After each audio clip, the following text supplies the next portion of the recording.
Hello students, मैं हूं doctor Manoj Pahuja, आपका मेडिकल एंट्री टेस्ट इंस्ट्रक्टर। उम्मीद करता हूं आप लोग खैर खैरियत से होंगे। स्टूडेंट्स, जो लास्ट 2 वीडियोस मैंने अपलोड की थी वो थी नम्स के एंट्री टेस्ट के हवाले से। नम्स का एंट्री टेस्ट 1 सितंबर 2024 को होगा और उसकी जो रजिस्ट्रेशन का अमल है वो 20 जून से स्टार्ट होकर 10 जुलाई को एंड होगा।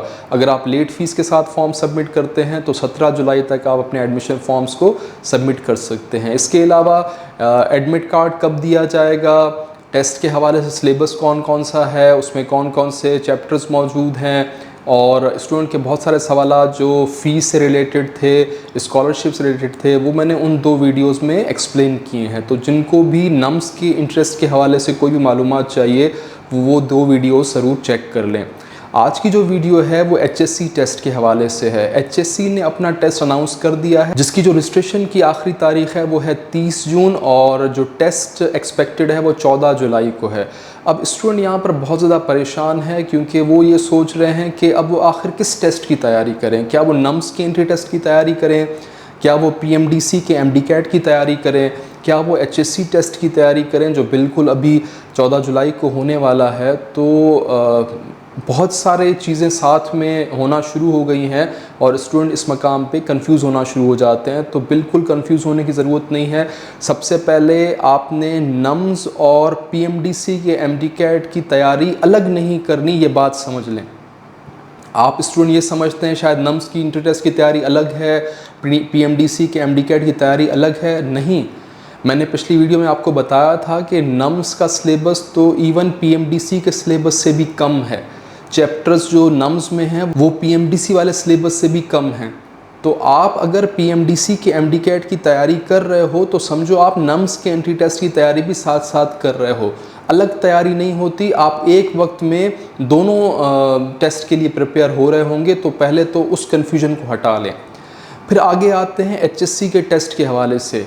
तो HSC के टेस्ट के हवाले से भी कंफ्यूज होने की बिल्कुल ज़रूरत नहीं है। अगर आप ये टेस्ट नहीं दे सकते हैं HSC का जो 14 जुलाई को होने वाला है तो परेशान ना हो। ये जो टेस्ट है ये साल में 4 दफ़ा होता है। अब ये जुलाई में हो रहा है, इसके बाद यही टेस्ट होगा नवंबर में। अगर आप नवंबर वाला टेस्ट नहीं दे पाते तो यही इसी तरह का टेस्ट होगा फ़ेब में। अगर वो भी आप नहीं दे पाते तो अगले साल मई 2025 में भी यही टेस्ट होगा। एक साल में 4 दफ़ा HSC का ये टेस्ट होता है, जिसके लिए आप किसी वक्त भी अप्लाई कर सकते हैं। कोई इसमें परेशानी की बात नहीं है। क्या अभी अप्लाई नहीं हुआ तो क्या होगा, आप नवंबर में अप्लाई कर लीजिएगा। अब ये समझना ज़रूरी है कि HSC आखिर कौन कौन से टेस्ट लेता है और स्टूडेंट को किस वक्त उनके लिए अप्लाई करना चाहिए। तो HSC जो हायर एजुकेशन कमीशन है, इस वक्त जो उन्होंने टेस्ट अनाउंस किया है उसकी एडवर्टाइजमेंट आपके सामने है। डिटेल तो बहुत सारी है, सारी डिटेल तो पढ़ी नहीं जाएगी, लेकिन जो एक अहम चीज़ है लास्ट में अगर आप देखें तो last date for registration is 30 June. 30 जून को आखिरी डेट है रजिस्टर होने की।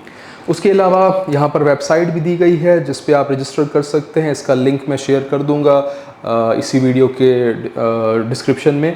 और जो टेस्ट की डेट है वो एक्सपेक्टेड है 14 जुलाई। हो सकता है थोड़ा बहुत वो आगे पीछे हो जाए, लेकिन एक्सपेक्टेड है 14 जुलाई। अब सबसे पहले हम ये समझ लेते हैं कि आखिर HSC टेस्ट कौन कौन से कंडक्ट करता है। एक तो है USET test, under graduate test है, जिसकी 6 कैटेगरीज होती हैं। इंजीनियरिंग के लिए भी स्टूडेंट अप्लाई कर सकते हैं, मेडिकल के लिए, कंप्यूटर साइंस वगैरह के लिए। इसको मैं आगे ब्रीफ कर दूंगा कि कौन कौन सी कैटेगरीज हैं। दूसरा टेस्ट जो है वो है HSC का फॉर फाटा एंड बलूचिस्तान, जो मेडिकल के लिए ख़ास होता है और फाटा और बलूचिस्तान के स्टूडेंट्स के लिए बहुत ही अहमियत का हामिल है। तो HSC ने जो इस वक्त टेस्ट अनाउंस किया है वो है ये USET टेस्ट। फ़िलहाल ये जो मेडिकल के लिए बलूचिस्तान और फाटा के स्टूडेंट्स के लिए स्पेशल सीट्स होती हैं स्कॉलरशिप के ऊपर, वो टेस्ट अनाउंस नहीं हुआ। वो टेस्ट कब अनाउंस होगा उसकी फ़िलहाल कोई इन्फॉर्मेशन नहीं है। वो बात की बात है, जब भी अनाउंस हुआ तो मैं उसके बारे में भी आपको ब्रीफ कर दूंगा। लेकिन इस वक्त जो टेस्ट की अनाउंसमेंट मुख्तलिफ सोशल मीडिया प्लेटफॉर्म्स पे घूम रही हैं, वो जो टेस्ट है वो USET का टेस्ट है। और ये USET का टेस्ट क्या होता है, इसका पर्पस क्या है, वो देख लें। ऐसे तमाम तलबा जो इंटरमीडिएट का इम्तिहान पास कर चुके हैं या पास करने वाले हैं, उन्होंने अभी टेस्ट दिया है, अभी एग्ज़ाम दिया है और किसी भी यूनिवर्सिटी में दाखिला के ख्वाहिशमंद हैं, पाकिस्तान भर में वो किसी भी पब्लिक सेक्टर की यूनिवर्सिटी में दाखिला लेना चाहते हैं तो वो हायर एजुकेशन कमीशन के इस टेस्ट के लिए ज़रूर अप्लाई करें। आमतौर पर आप जिस सूबे से ताल्लुक़ रखते हो उसी की यूनिवर्सिटी का टेस्ट आप देते हो और उसी यूनिवर्सिटी में आप पढ़ने के अहल होते हो। आप दूसरे सूबे के पब्लिक सेक्टर की यूनिवर्सिटीज़ में एडमिशन आपको नहीं मिलता। गौर से सुनिएगा, रिपीट कर रहा हूँ। आम तौर पर जिस सूबे से आपका ताल्लुक़ है आप उसी सूबे की पब्लिक यूनिवर्सिटीज़ में टेस्ट देते हो और वो टेस्ट क्लियर होने के बाद उसी सूबे की पब्लिक यूनिवर्सिटी में आपका एडमिशन होता है। आप किसी दूसरे प्रोविंस में जाके पब्लिक सेक्टर में एडमिशन नहीं ले सकते। लेकिन अगर आप पाकिस्तान की किसी भी पब्लिक सेक्टर की यूनिवर्सिटी में पढ़ना चाहते हैं तो आपको ये टेस्ट देना चाहिए यूसेट का। इस टेस्ट को देने के बाद आपके लिए दरवाजे खुल जाते हैं किसी भी पब्लिक सेक्टर की यूनिवर्सिटी, चाहे वो अपने सूबे की है चाहे वो दूसरे सूबे की है, आप किसी भी पब्लिक सेक्टर की यूनिवर्सिटी में जाके एडमिशन ले सकते हैं अगर आपने यूसेट का एग्ज़ाम यानी कि जो HSC का टेस्ट है यूसेट का वो क्लियर किया हुआ है। इस टेस्ट को पास किए बगैर किसी भी पब्लिक सेक्टर यूनिवर्सिटी में दाखिला नहीं होगा। इस टेस्ट का स्कोर मेरिट के लिए मजबूरी स्कोर में शामिल होगा। जो भी आपकी टेस्ट स्कोर है अपनी यूनिवर्सिटी का उसके साथ इसको ऐड कर दिया जाएगा और आपका फाइनल रिज़ल्ट कंपाइल होगा जिसकी मदद से आप पाकिस्तान भर की किसी भी पब्लिक सेक्टर की यूनिवर्सिटी में दाखिला ले सकते हैं। स्टूडेंट एक सवाल पूछते हैं कि सर यूसेट के टेस्ट में और जो HSC का टेस्ट फाटा और बलूचिस्तान के लिए है उसमें क्या डिफरेंस है। तो यहाँ वही डिफरेंस मेंशन किया गया है। USET M test and the HSC test for FATA and Balochistan are different in terms of their purpose and focus. ये दोनों टेस्ट मुख्तलिफ किस्म के टेस्ट हैं। जो फाटा का टेस्ट होता है, बलूचिस्तान का टेस्ट होता है, HSC का स्पेशल, वो स्कॉलरशिप सीट्स होती हैं मुल्क के मुख्तलिफ मेडिकल कॉलेजेस में।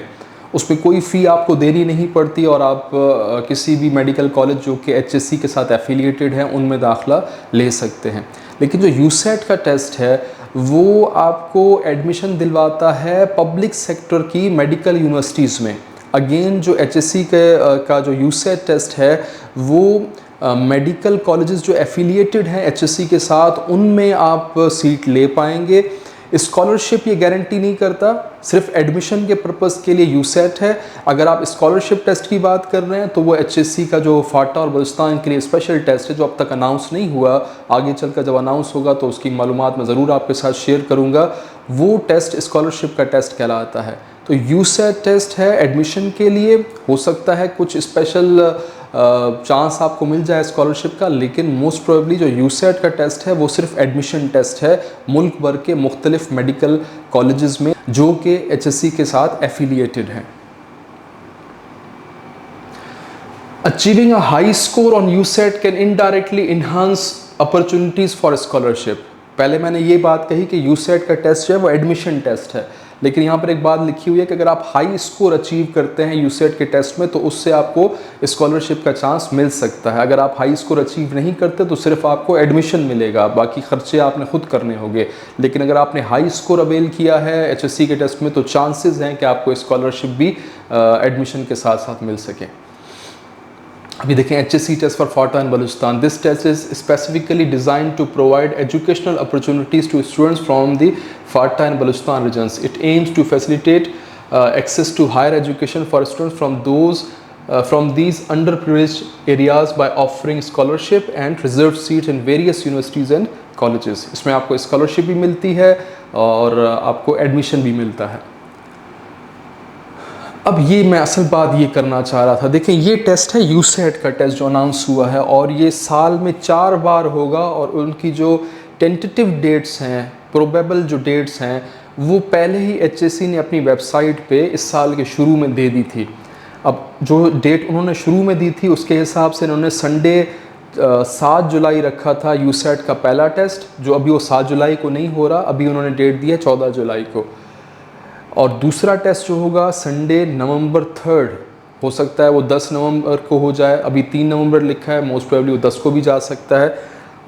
उसके अलावा तीसरा जो टेस्ट इसका है वो है संडे 9 फेब को 2025 में और चौथा टेस्ट संडे मई 4 पे 4 मई को जो एक टेंटेटिव डेट है 2025 में। तो ये 4 टेस्ट 21 साल के लिए उन्होंने पूरे के पूरे साल के लिए डिज़ाइन किए हैं। आप 4 में से कोई भी टेस्ट दे सकते हैं। पहला मिस कर दिया है दूसरा दे दें, दूसरा मिस कर दिया तीसरा दे दें, तीसरा मिस कर दिया चौथा दे दें, या अगर पहले टेस्ट में आपने अच्छा स्कोर नहीं किया तो दूसरा टेस्ट आप दे सकते हैं अच्छा स्कोर हासिल करने के लिए। इसमें भी अच्छा स्कोर नहीं हुआ तो इसको दे सकते हैं। तो ये आपके पास मल्टीपल मौके हैं, अपॉर्चुनिटीज़ हैं, आप अवेल इनको कर सकते हैं। तो अगर आप इस चक्कर में अभी नहीं पढ़ना चाहते, आप कह रहे हैं कि मैं PMDC MD-CAT की तैयारी कर रहा हूँ या नम्स की तैयारी कर रहा हूँ, अब अपने माइंड को मैं HSC में नहीं उलझाना चाहता, तो आप छोड़ दें इस जुलाई वाले टेस्ट को, आप फिर नवंबर वाले टेस्ट में ज़रूर आप एक अटैम्प्ट दे सकते हैं। तो परेशान ना हो, कंफ्यूज ना हो, इस पॉइंट को सामने रखें,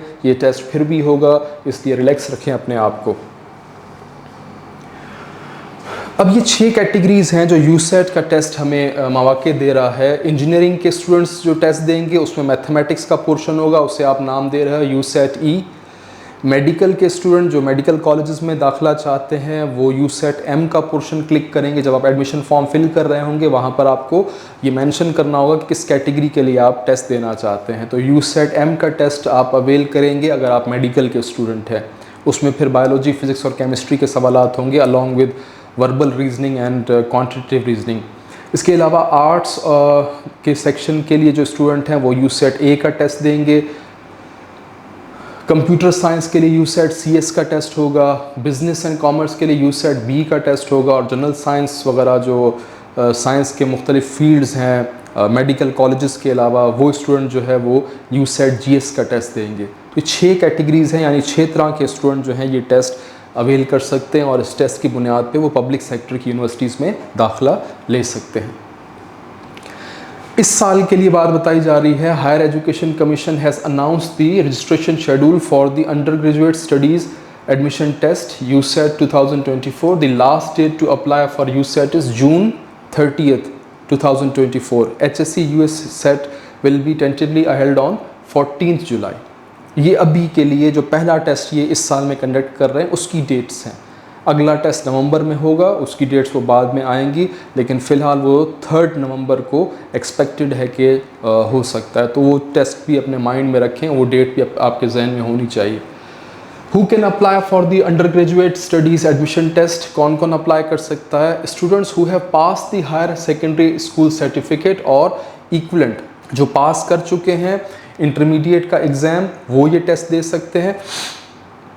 students who have appeared in the final examination and are awaiting results, जिन्होंने अभी फ्रेश एग्ज़ाम दिया है FSC का, अभी तक उनका रिज़ल्ट नहीं आया, वो भी इसके लिए अप्लाई कर सकते हैं। इसके अलावा students having 12 years equivalent education in any discipline, अगर आप किसी भी फील्ड में 12 साल की एजुकेशन कंप्लीट कर चुके हैं तो आप ये HSC का यूसेट टेस्ट दे सकते हैं। How to apply for the HSC USET 2024? Apply कैसे करना है? For registration process please visit the following link etc.hsc.gov.pk।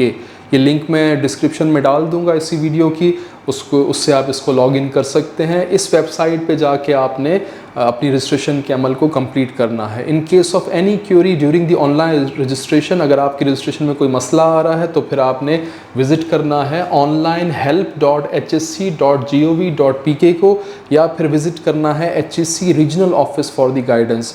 काफ़ी सारे प्रॉब्लम्स आते हैं रजिस्ट्रेशन के वक्त, तो स्टूडेंट्स जो हैं या तो इस ऑनलाइन हेल्प के पोर्शन में चले जाएं onlinehelp.hsc.gov.pk, या फिर अगर आप ऑनलाइन समझ में आपको नहीं आ रहा तो फिर HSC का रीजनल ऑफिस आपके शहर में होगा। गूगल कर लें, गूगल पे HSC का रीजनल ऑफिस लिखें, वहाँ से आपको एड्रेस मिल जाएगा, वहाँ जाके आप फिज़िकली बात कर सकते हैं। फ़ोन ये उठाते नहीं है तो फिर फ़ोन करने का कोई फ़ायदा नहीं है, फ़िज़िकली जाना पड़ेगा। तो यही 2 तरीके हैं आपके सवालों के जवाब मिलने के, या तो ऑनलाइन पोर्टल पे चले जाएं onlinehelp.hsc.gov.pk या फिर आप HSC का रीजनल ऑफिस अपने शहर में विज़िट कर लें। Application submission comprises 2 steps. अगर आप पहली जो लाइन में वेबसाइट दी गई है उसमें जाते हैं तो आपने 2 स्टेप्स में अपनी एप्लीकेशन के प्रोसेस को कंप्लीट करना है। पहला स्टेप है profile completion using the my profile section. वहाँ पर लिखा होगा माय प्रोफाइल, तो अपनी प्रोफाइल को पहले कंप्लीट करें। आपका नाम क्या है, फादर नेम क्या है, CNIC नंबर वगैरह और डिटेल्स आपसे जो भी मांगी जाए, आपकी पिक्चर मांगी जाएगी वो आप कंप्लीट करें। और उसके बाद फिर एप्लीकेशन सबमिशन का स्टेप होगा। Using the under graduate studies admission test links on the menu panel on the left hand side bar of the online portal. इसी वेबसाइट में उल्टे हाथ की तरफ, जब आप अपने मोबाइल पे या अपने डेस्कटॉप या लैपटॉप पे देख रहे होंगे तो उल्टे हाथ की तरफ कहीं पर मेन्यू पैनल पे लिखा होगा under graduate studies admission test. उस लिंक को क्लिक करें और उसके बाद उसमें जो मालूमात आपने देनी है उसको आप दे के अपने एप्लीकेशन के प्रोसेस को कंप्लीट कर सकते हैं। Only submitted applications will be considered for USET test and applications in save or incomplete mode will not be entertained। ये बड़ा इंपॉर्टेंट है कि आपने अपनी माई प्रोफाइल का सेक्शन भी कंप्लीट किया हो और अपना जो एप्लीकेशन प्रोसेस है यूसेट के नाम से वो भी कंप्लीट किया हो। दोनों चीज़ें कंप्लीट की हो, दोनों चीज़ों को सबमिट किया हो। सेव करने से काम नहीं बनेगा। सेव कर लेंगे, इनकम्प्लीट मोड होगा, इनकम्प्लीट मोड में आपकी एप्लीकेशन प्रोसेस नहीं होगी। वहाँ पर ज़रूर देख लें, सबमिट का बटन होगा, उसको ज़रूर क्लिक करें। वहाँ पे लिखा आएगा कि आपका रजिस्ट्रेशन प्रोसेस कंप्लीट हो चुका है, तभी आपकी जो एप्लीकेशन है वो रजिस्टर्ड मानी जाएगी कि आप टेस्ट के लिए जो है वो एप्लीकेबल हैं और आपका एडमिट कार्ड फिर कुछ अरसे बाद जनरेट होगा। Candidates will deposit the fee amount via one link, one bill invoice, participating banks, ATM, internet banking, mobile app, Easy पैसा, Jazz Cash, U पैसा। कोई नॉमिनल सी फ़ी होती है जो आपने HSC का टेस्ट देने के लिए सबमिट करनी होती है। तो उनके जो चैनल्स हैं, किस पेमेंट गेटवे से आप पेमेंट कर सकते हैं, उसमें ATM के ज़रिए भी आप कर सकते हैं। इंटरनेट बैंकिंग यानी अगर आपके पास बैंक जिसमें आपका अकाउंट या आपके वालिद साहब का अकाउंट है, उसका आपके पास इंटरनेट बैंकिंग का लिंक होगा, उसके ज़रिए आप पेमेंट कर सकते हैं। मोबाइल ऐप अगर आपके पास बैंक की है, इजी पैसा बहुत आसान चैनल है, वहाँ से पेमेंट कर सकते हैं। तो कोई भी इनमें से एक चैनल इस्तेमाल कर लें ताकि आप पेमेंट कर सकें। Once you have selected one link one bill service, अगर आप उस पेमेंट मोड पे one link one bill service को क्लिक करते हैं तो open sign in to your mobile app. फिर आपने क्या करना है, अपने मोबाइल ऐप को आपने ओपन करना है, जो बैंक की एप्लीकेशन है उसको ओपन करें and click on the bill payment. वहाँ पर उस मोबाइल बैंक की ऐप में बिल पेमेंट का एक ऑप्शन मिलेगा, उसको क्लिक करें। फिर उसके बाद click on one bill invoice. उस बिल पेमेंट के अंदर आपको वन बिल इनवाइस का ऑप्शन मिलेगा and enter the consumer number generated by the ETC portal. जो आपने ETC पोर्टल में अपनी रजिस्ट्रेशन की है उस वक्त आपका एक कंज्यूमर नंबर जनरेट होगा जो आपने नोट कर लेना है। वो कंज्यूमर नंबर आपने अपने जो बैंक की मोबाइल ऐप है उसमें बिल पेमेंट के सेक्शन में, वन बिल इनवाइस के सेक्शन में कहीं पर लिखा होगा कंज्यूमर नंबर, वो कंज्यूमर नंबर आप डालेंगे। जैसे ही आप उस कंज्यूमर नंबर को डालेंगे तो आपके सामने आपकी जो चालान है वो नज़र आ जाएगा, आपको उसकी अमाउंट नज़र आ जाएगी, बस आपने उसको पे करना होगा। Once you see the details, pay the amount, click on verify online payment on the ETC dashboard. जब आपने पेमेंट कर ली, आपका पेमेंट हो चुका, तो दोबारा आप ETC डैशबोर्ड में चले जाएं उसी वेबसाइट पे और वहाँ पे वेरीफाई ऑनलाइन पेमेंट के ऑप्शन को क्लिक करें। वो खुद ब खुद ऑटो इसको वेरीफाई करेगा और उसके बाद आपका जो रजिस्ट्रेशन का अमल है वो कंप्लीट हो जाएगा। The test fee is non refundable and non transferable. ये टेस्ट फ़ी रिफ़ंड नहीं होगी।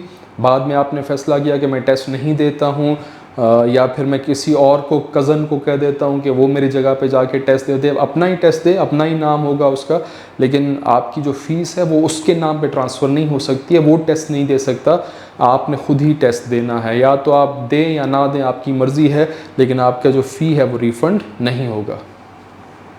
उसके बाद है सिलेबस यूसेट का।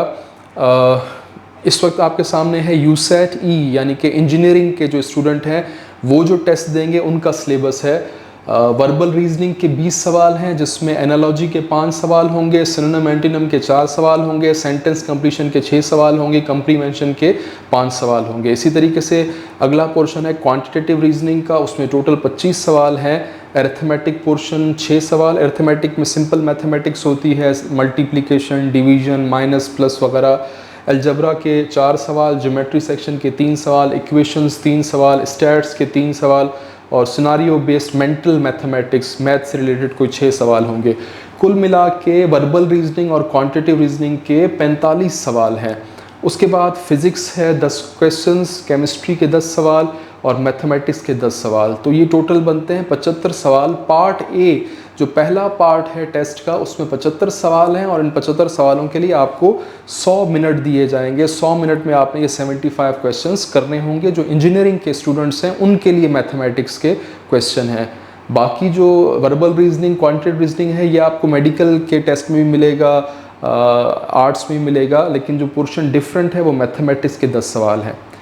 फिर उसके बाद पार्ट 2 है 40 मिनट का। ये जो पार्ट 1 है इसमें 75 सवाल थे, 100 मिनट में करने हैं। और जो पार्ट 2 है वो है 40 मिनट का। 40 मिनट में आपने 2 एस्से लिखने हैं। एक आर्ग्यूमेंट बेस्ड एस्से है, दूसरा नैरेटिव बेस्ड एस्से है। वो 15 मार्क्स के और 10 मार्क्स, टोटल 25 मार्क्स हैं। तो कुल मिला के अगर आप मार्क्स देखें तो 75 सवाल इस ऊपर के पोर्शन के हैं, 75 मार्क्स होंगे इसके, हर सवाल का 1 नंबर है। और जो नीचे का पोर्शन है एस्से राइटिंग का, उसमें 25 नंबर होंगे। कुल मिला के 100 नंबरों का टेस्ट है और जो पास कंसीडर किया जाएगा स्टूडेंट, उसके होने चाहिए 50 नंबर। अगर आप 100 में से 50 नंबर हासिल कर लेते हैं तो फिर आप इस टेस्ट को क्वालिफाई कर चुके हैं, पास कर चुके हैं और इसका रिज़ल्ट आप जिस भी यूनिवर्सिटी में आप एडमिशन लेना चाहते हैं वहाँ जाके इसको सबमिट कर सकते हैं। ये हुई बात ये हुई बात यूसेट इंजीनियरिंग की। इसके बाद यूसेट है मेडिकल। तो मेडिकल के सेक्शन में अगेन देखेंगे वर्बल रीजनिंग के वही 20 सवाल हैं, क्वांटिटेटिव रीजनिंग के वही 25 सवाल हैं। उसी पैटर्न पे फिजिक्स 8 सवाल, केमिस्ट्री 8 सवाल, बायोलॉजी के इसमें 14 क्वेश्चंस हैं। तो इसमें मैथमेटिक्स नहीं है, बायोलॉजी है। और फिजिक्स और केमिस्ट्री के सवाल 8 और 8 हैं। पीछे इंजीनियरिंग के सेक्शन में 10 और 10 थे, वहाँ 10 मैथ थे, 10 फिजिक्स, 10 केमिस्ट्री। यहाँ पर 8 फिजिक्स, 8 केमिस्ट्री और बायोलॉजी के 14 क्वेश्चंस हैं। बाकी उसी तरीके से एस्से 2 हैं, आर्ग्यूमेंट बेस्ड और नैरेटिव बेस्ड। अब इसमें जो वर्बल रीजनिंग और क्वांटिटेटिव रीजनिंग है, इसकी क्लासेस एकेडमी में होती हैं। बाकी तो फिज़िक्स, केमिस्ट्री और बायोलॉजी तो आपका जो MD-CAT की प्रिपरेशन चल रही है वही सेम क्वेश्चंस हैं, कोई इतने मुश्किल सवाल नहीं होते। फिज़िक्स, केमिस्ट्री और बायो के सवाल बड़े आसान से होंगे, सिंपल कॉन्सेप्ट होगा। असल जो चीज़ तंग करती है स्टूडेंट्स को ये होते हैं वर्बल रीजनिंग और क्वांटिटेटिव रीजनिंग। तो इसकी क्लासेस एकेडमी में बाकायदा होती हैं। इस वक्त नहीं हो रही, इस जुलाई के सेक्शन में मुश्किल है इसको कवर करना, लेकिन जो नवंबर में टेस्ट होगा उसके लिए इन दोनों पोर्शंस की तैयारी जो है एकेडमी में करवाई जाती है। तो उसकी इन्फॉर्मेशन आपको मैं आगे देता रहूँगा, उसको चेक कर लीजिएगा ताकि अगर आपको क्लास लेनी हो तो आप ले सकें। इसके अलावा तीसरा है यूसेट आर्ट्स का सेक्शन। आर्ट्स के सेक्शन में वर्बल रीजनिंग के 20 सवाल हैं, क्वांटिटेटिव रीजनिंग के 25 सवाल, इस्लामियात के 10 सवाल हैं, पाक स्टडीज़ के 10 सवाल हैं, जनरल नॉलेज के 10 सवाल हैं। बाकी एस्से का पोर्शन उसी तरीके से है। यूसेट्स कंप्यूटर साइंस की बात है तो उसमें वर्बल रीजनिंग वही 20 सवाल, क्वांटिटेटिव रीजनिंग वही 25 सवाल, फिज़िक्स के 8 सवाल, कंप्यूटर साइंस के 14 सवाल, मैथमेटिक्स के 8 सवाल और एस्से का पोर्शन होगा। जनरल साइंस में वर्बल रीजनिंग है, क्वांटिटेटिव रीजनिंग है, मैथमेटिक्स है, स्टैट्स है, इकोनॉमिक्स है और बाकी वो एस्से का पोर्शन। और इसी तरीके से यूसेट कॉमर्स का जो सेक्शन है, कॉमर्स में वर्बल रीजनिंग 20 सवाल, क्वांटिटेटिव रीजनिंग 25 सवाल, अकाउंटिंग के 10 सवाल, कॉमर्स के 10 सवाल, इकोनॉमिक्स के 10 सवाल और पार्ट 2 में अगेन एस्से का पोर्शन है। तो ये सारा सिलेबस है। ज़्यादातर स्टूडेंट हमारे जो हैं वो इंजीनियरिंग के या मेडिकल सेक्शन के होते हैं। सिलेबस आपका फिज़िक्स, केमिस्ट्री, बायोलॉजी का सेम है जो आप पढ़ रहे हैं ऑलरेडी, उसमें कोई चेंज नहीं है, ना कोई इतना मुश्किल सवाल होंगे। सिर्फ जो पोर्शन आपको सही मायनों में तैयार करना होगा वो वर्बल रीजनिंग का है और क्वांटिटेटिव रीजनिंग का है। एस्से राइटिंग आपको आनी चाहिए। तो परेशानी की नीड नहीं है। आप लोग अगर इस वक्त नम्स और MD-CAT की तैयारी कर रहे हैं, PMDC के टेस्ट की तैयारी कर रहे हैं, तो उस पर अपना ध्यान दें, उस पर अपना फोकस रखें। जुलाई का टेस्ट अगर आप इस HSC का नहीं देना चाहते हैं तो कोई मसला नहीं है, ना दें, आप इसको नवंबर में दे दीजिएगा। अपने ऊपर टेंशन हावी ना करें, अपने ऊपर इस चीज़ों को सवार ना करें, ताकि आप रिलैक्स वे में जो अच्छे तरीके से तैयारी कर सकें वही करते रहें। इस वक्त आपकी तैयारी का फोकस नम्स और PMDC का MD-CAT होना चाहिए। मेरा मशवरा ये होगा कि HSC के इस टेस्ट के चक्कर में फ़िलहाल आप ना पढ़ें तो बेहतर है। नवंबर का जो टेस्ट आएगा उसमें आप इसको ज़रूर अवेल कर लीजिएगा। ओके जी, बेस्ट ऑफ लक, अल्लाह हाफिज़।